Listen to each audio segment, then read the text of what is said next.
अब अकबरुद्दीन ओवैसी को ये कोई पूछे कि खानों में बांटने की बात कौन कर रहा है। एक तरफ बड़े मियाँ छोटे मियाँ दोनों संविधान की बात करते हैं, अपने हकूक की बात करते हैं, लेकिन उसके बाद फिर चर्चा किस बात की करते हैं कि खानों में बट जाएंगे अगर हम तो फिर क्या होगा। अगर आप एकजुट होने की बात करते हैं तो फिर हिंदू मुस्लिमों को अलग अलग खानों में रखते ही क्यों हैं। मुसलमानों के लिए तभी तो आपने मस्जिद की बात की, तभी आपने अपने धर्म की बात की। असदुद्दीन ओवैसी कहते हैं कि उन्हें तो इत्तेहाद विरासत में मिली है, लेकिन उन्हें फिक्र अपने आने वाली जनरेशन की है। इस नाम पर वो मुसलमानों को एकजुट करने की कोशिश कर रही हैं। ऐसे में उनकी विरासत को जानना भी जरूरी है कि उनकी विरासत क्या कहती है। असदुद्दीन ओवैसी के दादा अब्दुल वहीद ओवैसी, तस्वीर आप देख रहे हैं, अब्दुल वहीद ओवैसी जो कभी MIM यानी कि मजलिस ए इत्तेहाद उल मुसलमीन के चीफ थे। उन्होंने बाद में MIM को AIMIM में कन्वर्ट कर दिया, राजनीतिक संगठन बना दिया, यानी कि मजलिस इत्तेहादुल मुसलमीन के आगे ऑल इंडिया जुड़ गया। इसके बाद उनके बेटी सलाउद्दीन ओवैसी जो कि असदुद्दीन ओवैसी के वालिद हैं, उनके पिता हैं, AIMIM के चीफ बने और 6 बार हैदराबाद से सांसद रहे। सलाउद्दीन ओवैसी, उनके 2 बेटे हैं। बड़े बेटे हैं असदुद्दीन ओवैसी जो कि हैदराबाद से मौजूदा सांसद हैं, और उनके छोटे बेटे हैं अकबरुद्दीन ओवैसी जो कि AIMIM के सेकंड इन कमांड हैं, और ये चंद्रायन गुट्टा से विधायक हैं। बीच में उन्होंने पढ़ाई छोड़ दी थी। आपको बता दें क्रिश्चियन लड़की से उन्होंने शादी भी की, तो परिवार से कुछ दिनों तक उनका नाता भी टूटा। हालांकि बाद में सलाउद्दीन ने बुलाकर राजनीति में उनकी एंट्री करा दी और अब वो विधायक हैं और AIMIM के नंबर 2 लीडर हैं। अब आप ये सोच रहे होंगे कि AIMIM तो आप जानते हैं, लेकिन MIM क्या है, तो अब आपको इसके बारे में भी जानकारी दे देती हूँ। दरअसल हैदराबाद की जो रियासत थी उसमें एक शख्स थे बहादुर यार जंग, जिन्होंने 1927 में अपने कुछ साथियों के साथ मिलकर मुसलमानों के लिए एक संगठन बनाया और इसका नाम रखा मजलिस ए इत्तेहाद उल मुसलमीन यानी कि MIM। मुसलमानों के हितों की रक्षा करना इस संगठन का मकसद था, लेकिन साल 1944 में बहादुर यार जंग की अचानक मौत हो गई और इसके बाद MIM की कमान कासिम रजवी के पास चली गई। साल 1948 में रजवी के आदेश पर भैरनपल्ली कांड हुआ, जिसमें 118 हिंदुओं की हत्या कर दी गई। दर्जनों महिलाओं के साथ रेप हुआ, जिसके बाद MIM पर बैन लगा दिया गया। साल 1957 में कासिम रजवी चुपके से भारत से निकलकर पाकिस्तान चले गए और उन्होंने MIM की कमान असदुद्दीन ओवैसी के दादा अब्दुल वहीद ओवैसी को सौंप दी। अब्दुल वहीद ओवैसी ने MIM का नाम बदलकर ऑल इंडिया मजलिस ए इत्तेहाद उल मुसलमीन यानी कि AIMIM कर दिया और इसे एक मुस्लिम संगठन के बजाय राजनीतिक पार्टी का रूप दे दिया। AIMIM का पार्टी संविधान नए सिरे से लिखा गया।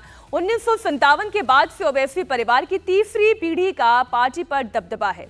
अब्दुल वहीद ओवैसी मौजूदा AIMIM अध्यक्ष असदुद्दीन ओवैसी के दादा थे और उसके बाद असदुद्दीन ओवैसी के पिता AIMIM के चीफ बने और साथ ही साथ 2008 के बाद से असदुद्दीन ओवैसी इसके लगातार अध्यक्ष बने हुए हैं। ये तो बात हुई इस पार्टी के इतिहास की। असदुद्दीन ओवैसी हैदराबाद सीट से 5वीं बार लोकसभा चुनाव लड़ रहे हैं। ओवैसी को इस बार कड़ी टक्कर भी मिल रही है, इसलिए ओवैसी खुलकर हिंदू मुसलमान कर रहे हैं। अगर आप निकल कर वोट नहीं डालेंगे तो मुझे कहना पड़ेगा कि आप उन ताकतों की तायीद कर रहे हैं जो बुलडोजर के जरिए गरीबों का घर तोड़ रहे हैं।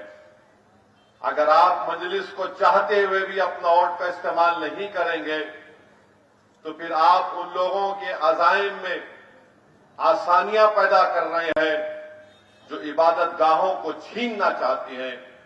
अगर आप मजलिस को चाहते हुए भी मजलिस के हक में अपने वोट का इस्तेमाल नहीं करेंगे तो फिर आप उन ताकतों को इख्तियार बख्श रहे हैं जो भारत में यूनिफॉर्म सिविल कोड को लागू करके हमको हमारे तौर तरीके से जो हम अपनी शादी करते हैं उससे हमको रोकना चाहेंगे। अगर आप मजलिस को चाहते हुए अपने वोट का इस्तेमाल नहीं करेंगे 13 मई में तो फिर आप अपने आप को ही नहीं बल्कि पूरे मुल्क के अकलियतों को, दलितों को, गरीबों को CAA और NPR NRC के कानून का शिकार बनाएंगे। अगर आप मजलिस को चाहते हुए भी बगैर किसी जेन्युइन रीजन के अपने वोट का इस्तेमाल 13 तारीख को नहीं करेंगे, तो फिर आपके दिलों में मुख्तार अंसारी की मौत का गम नहीं है। अगर आप मजलिस को चाहते हुए भी 13 तारीख के दिन अपने वोट का इस्तेमाल नहीं करेंगे, तो फिर याद रखिए, जो ताकतें आपकी और हमारी शनाख्त को मिटाना चाहती हैं, इसके जिम्मेदार आप भी रहेंगे। अगर आप ये तमाम चीजों पर गौर करेंगे, तो मुझे यकीन है कि आप अपने वोट का सही इस्तेमाल करेंगे। मंजर लखनवी का एक शेर है, दर्द हो दिल में तो दवा कीजिए, दर्द हो दिल में तो दवा कीजिए, और जो दिल ही ना हो तो क्या कीजिए।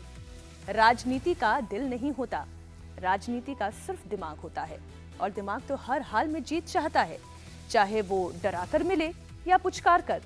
असदुद्दीन ओवैसी क्यों डरा रहे हैं?